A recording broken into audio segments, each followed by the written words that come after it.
इनके गालियां देता था शिशुपाल।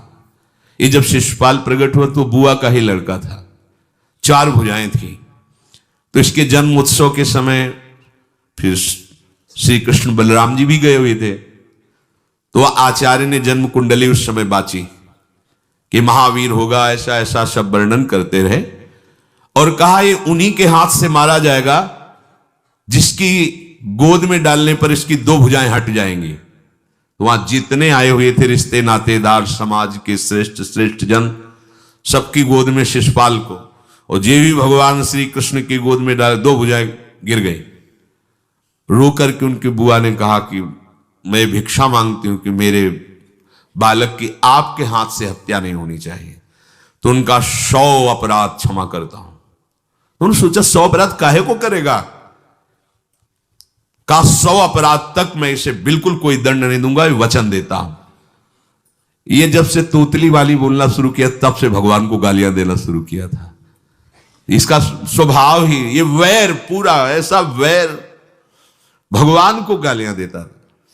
जिस समय सब धर्मात्माओं राजाओं की सभा भरी हुई थी और भगवान श्री कृष्ण की अग्र पूजा हुई, सब तो सह गए, शिशुपाल खड़ा हुआ, ऐसे कटु वचन बोले, महाभारत में लिखा, हमने स्वाध्याय में पढ़ा था, ऐसे कटु वचन बोले कि कोई भी नाराज हो जाएगा उससे।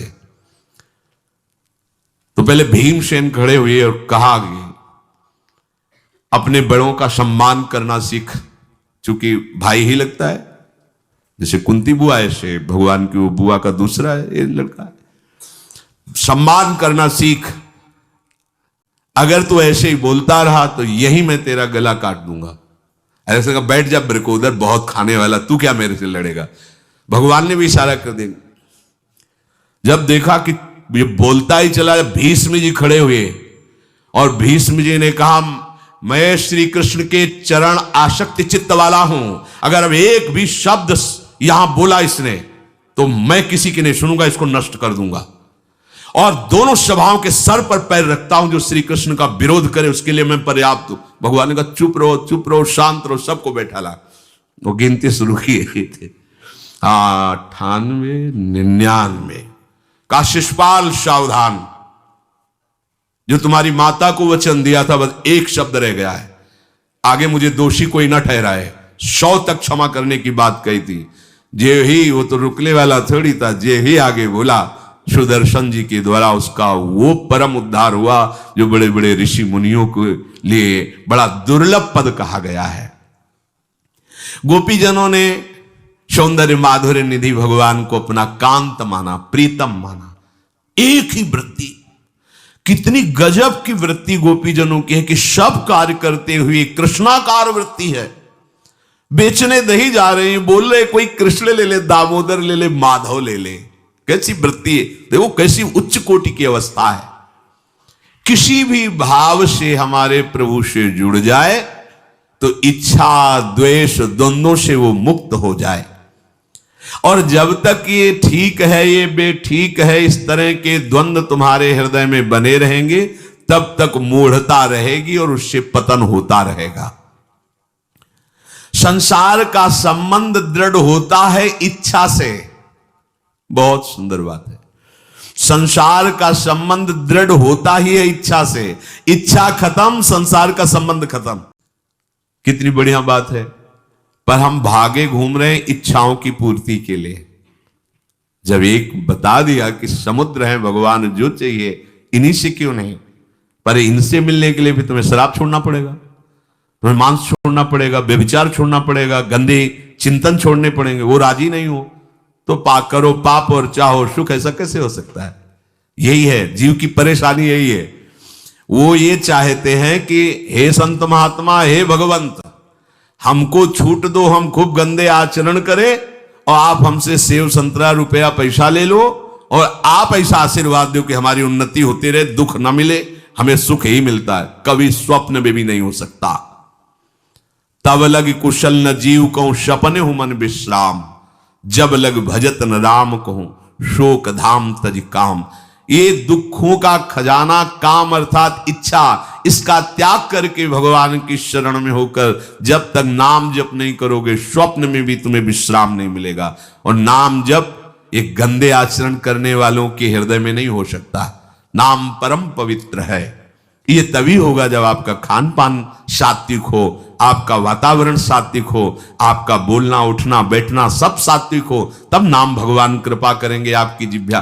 फिर कौन सी इच्छा रह जाएगी, कौन सी इच्छा रह जाएगी? अरे आप विश्वास की विवेक धारण करेंगे तो आपसे पूछा भी जाएगा कि जबरदस्ती केवट से कह रहे ले लो, वो कह रहे आप कछुनाथ न चाहिए मोरे, नहीं चाहिए। प्रहलाद जी कह रहे वरदान मांगो, हमारी आज्ञा का पालन करो, तो कह रहे हां आपकी आज्ञा का पालन करता हूं, हे नाथ मुझे यही वरदान दीजिए कि आपसे भी कोई इच्छा न रहे। ये वरदान मांगा कि आपसे भी कोई इच्छा। आप सोचो क्या है ऐसा भागवती रस कि जिसको वो मिला तो भगवान से भी कह देते। और भक्त तो बड़े विचित्र विचित्र है, वो भगवान से कहते तुम्हारी इच्छा क्या है प्यारे, बोलो हम पूर्ण करते हैं। तुम्हारी इच्छा क्या है, हमारी तो कोई इच्छा ही नहीं, आप बोलो आपकी इच्छा क्या है, आप क्या चाहते हो, मैं कैसे आपको रिझाऊं। ये जब कामना को लेकर के मनोवृत्ति का प्रवाह संसार की तरफ होता है, तब ये कामना ही हमें राग द्वेष में बांध देती है। जो महापुरुषों ने उपासना करके शास्त्र स्वाध्याय करके अनुभव किया है, उसे ध्यान से सुनो। इच्छाओं से बचने का उपाय, इच्छा ही आपके बंधन का कारण है, इच्छा ही जन्म मरण का कारण है। इच्छाओं से बचने का उपाय, कर प्रमाद मत बनो आलसी, करो सुचारु रूप से काम, अपना काम स्वयं करने में लाज बड़प्पन तजो तमाम। पहली बात, शरीरधारी को किसी दूसरे शरीर से अपने शरीर की सेवा तब तक नहीं लेनी चाहिए जब तक बीमार ना हो जाए, असमर्थ ना हो जाए, चाहे गृहस्थ में हो चाहे विरक्त में हो। ध्यान दीजिए, आप चाहे आपकी पत्नी हो, पुत्र हो, परिवार हो, आप उनके सेवक हैं, क्योंकि वो सब प्रभु के जन हैं। इस भावना से रहोगे, कभी नाराज नहीं होगे, कभी गुस्सा नहीं आएगा, कभी झगड़ा नहीं होगा। अगर आप अपने को ये माने कि प्रभु मेरे इस रूप में आए हुए हैं, मुझे अपने कर्तव्य का पालन करना है, तो कहीं झगड़ा नहीं हो सकता। तुम जो कर रहे हो तुम्हारा कर्तव्य, हमारा कर्तव्य है कि हम पति पुत्र परिवार आदि जो भी है, ये हमारे भगवान का स्वरूप है। मैं आप समझो वही भगवत साक्षात्कार, पर ऐसा कौन मानता है? अच्छा, साधु वेश में ये जरूर सावधानी रखनी चाहिए। ध्यान देकर सुनिए, जब तक आपका शरीर स्वस्थ है, आप किसी से किसी भी प्रकार की सेवा स्वीकार न करें। भिक्षान्न के सिवा कोई भी सेवा स्वीकार न करें। अपने शरीर की सेवा तब तक करें जब तक आपका शरीर असमर्थ नहीं हो जाता।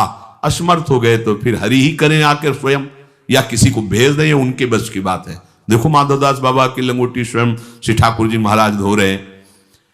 तब तक हमने अपने बड़े संतों को देखा है, बिल्कुल किसी भी तरह की कोई सेवा नहीं स्वीकार करते। अपनी दिनचर्या अपने हाथ से, अपने शरीर की पूरी। आपको क्या हो गया है? आप भी वैसे ही चलो जैसे गुरुजन चले हैं, भिक्षान्न के सिवा। आप अपनी किसी भी तरह की सेवा किसी से मत करवाइए। आप देखो इच्छाओं का दमन होना शुरू हो जाएगा, यहीं से इच्छाओं का दमन शुरू हो जाता है। आप सच्ची मानिए, ये जो आप शरीर सुख की आकांक्षा से दूसरे से सुख लेने की इच्छा करते हैं, यही तुम्हारे बंधन का कारण है, यही तुम्हारी दुर्गति, यही तुम्हारी कमजोरी है।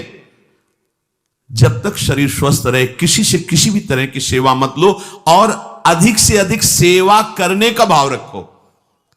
सुधार, हमें सेवा करना है, सेवा लेना नहीं है। जब तक सेव्य का साक्षात्कार ना हो जाए या शरीर असमर्थ ना हो जाए, तब तक ये नियम दृढ़ रखना चाहिए। गुरुजनों को भी देखा, श्री जी की सेवा कर दो, रसोई के से बाहर, शरीर सेवा में कभी भी नहीं। कभी धोखे से ऐसे वस्त्र आदि रह गए और महाराज जी अनुपस्थित, धो के जल्दी से फैला दिया तो भी डांट लगी, ऐसा क्यों किया? नहीं, रखे थे महाराज जी, हमने ऐसा कर दिया। नहीं, जब तक हम कहें नहीं तब तक नहीं। आज भी सरकार अपने ही हाथ से श्री जी को भोग लगा के ही, सब हैं पर वो अपने ही हाथ से 2 रोटी भोग बना के। देखो बुजुर्ग संतों को, बड़े महापुरुषों को हमने देखा है, अपने शरीर, जब तक शरीर में सामर्थ्य है तब तक, ये महापुरुषों का आदेश है, अपना काम स्वयं करने में लाज बड़प्पन तजो तमाम। अपना काम करने के लिए आप किसी को भी आदेश मत करें, किसी की भी सेवा स्वीकार न करें। हाँ, हमें भूख लगेगी तो रोटी मांग लेंगे जाकर के, क्या जरूरत है हमें किसी की सेवा स्वीकार करने की? मांगो, खाओ, खूब भजन करो, सत्संग करो, कम खर्चे वाला जीवन रखो। जरूरत क्या है? जो जरूरत है गली चलते दे देंगे भगवान, विश्वास करो, गली चलते दे देंगे। विरक्त गृहस्थ धर्म पूर्वक कमाओ, जितनी आवश्यकता प्रभु दे देंगे। ऐसा कोई त्रिभुवन में नहीं जिसकी आवश्यकता की पूर्ति ना होती हो। अनावश्यक तुम्हारी मांगे जो हैं वही तुम्हें दुख दे रही है।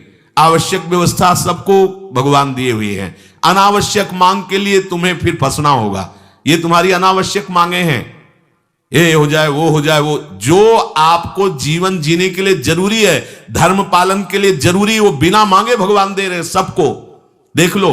हाँ, आप कि भाई हमको उस परिकर में रहना है, उस कोर्ट से रहना है, वो सब VIP, तो हमको भी उस कोर्ट का, ये मांगे हैं तुम्हारी।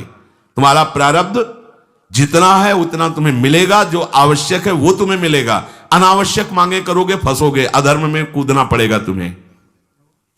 हाथ पैर सब साधन प्रभु ने दिए, दया कर तुम्हें समान, फिर क्यों उनसे काम न लेते, क्यों रखते हो झूठी शान। तुम्हारी सेवा के लिए तुम्हारे पास हाथ है, तुम्हारे चरण है, तुम्हें बुद्धि दी है, दूसरे से क्यों सेवा स्वीकार करते हो? प्रभु ने दया करके उद्धार के लिए तुम्हारे पास पूरी सामग्री दे दी, उसका प्रयोग करो। तन मन दोनों का हित करता, निश्चय शारीरिक श्रम युक्त। देखो, ये है जिसने अपना परम मंगल ठाना है, वो शरीर को कभी प्रमाद में नहीं रखता, चाहे गृहस्थ हो चाहे विरक्त हो। ये आलस्य प्रमाद किसी के लिए भी ठीक नहीं है। नियत समय तक सो जाओ, इसके बाद खूब मेहनत करो, चाहे गृहस्थ हो चाहे विरक्त।